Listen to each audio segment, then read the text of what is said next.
ចិត្តខឹងស្អប់គុំនំគុំគួនសូមកុំមាននៅក្នុងចិត្តរបស់ខ្ញុំសូមឲ្យខ្ញុំមានតែមេត្តានិងករុណា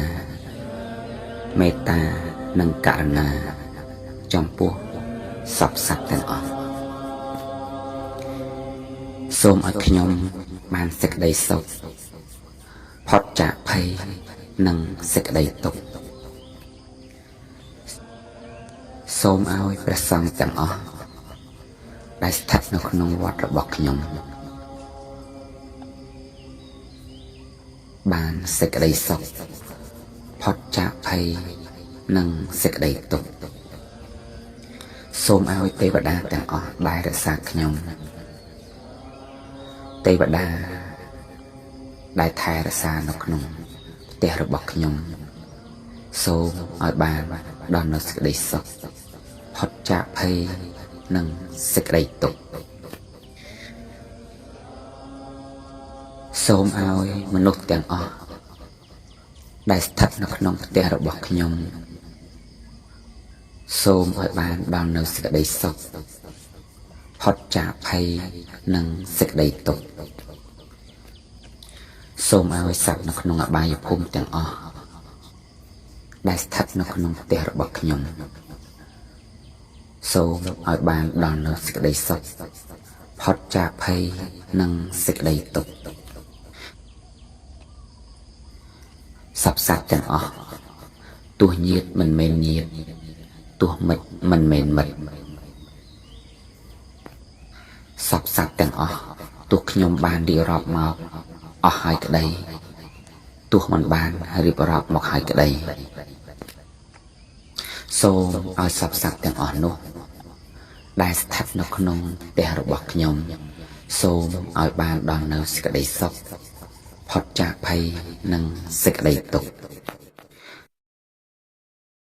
សពសត្វទាំងអស់នោះទោះស្ថិតនៅក្នុងភូមិនេះស្រុកនេះនិងប្រទេសនេះសូមឲ្យសពសត្វទាំងអស់នោះបានដល់នូវសេចក្តីសុខផុតចាកភ័យនិងសេចក្តីទុក្ខសពសត្វទាំងអស់នោះទោះស្ថិតនៅក្នុងផែនដីនេះចក្រវាលនេះទាំងមើលនៃលោកធាតុទាំងអស់សូមសពសត្វទាំងនោះបានដល់នូវសេចក្តីសុខផុតចាកភ័យនិងសេចក្តីទុក្ខបើមានកំហុសឯណាដែលខ្ញុំបានធ្វើខុសហើយដល់សពសត្វទាំងអស់គ្នាសូមសពសត្វលោកទាំងអស់អត់ទោសនៅកំហុសនោះដល់ខ្ញុំអត់ឲ្យនៅទោសកំហុសនោះដល់ខ្ញុំបុណ្យឯណាដែលខ្ញុំបានបំពេញហើយមេត្តាចិត្តឯណាដែលខ្ញុំបានផ្សាយទៅហើយ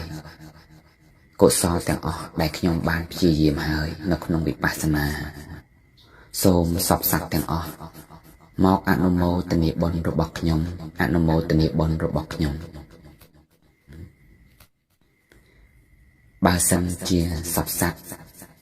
បានធ្វើកំហុសឆ្គងឆ្គងចំពោះខ្ញុំវិញនោះខ្ញុំក៏សូមអត់ទោសដល់សពសត្វទាំងអស់គ្នាសូមសពសត្វទាំងអស់អនុមោទនាបុណ្យរបស់ខ្ញុំអនុមោទនាមេត្តាចិត្តរបស់ខ្ញុំអនុមោទនាកុសលក្នុងវិបស្សនារបស់ខ្ញុំសូមសពសត្វអនុមោទនាបុណ្យអនុមោទនាបុណ្យរបស់ខ្ញុំបុណ្យរបស់ខ្ញុំ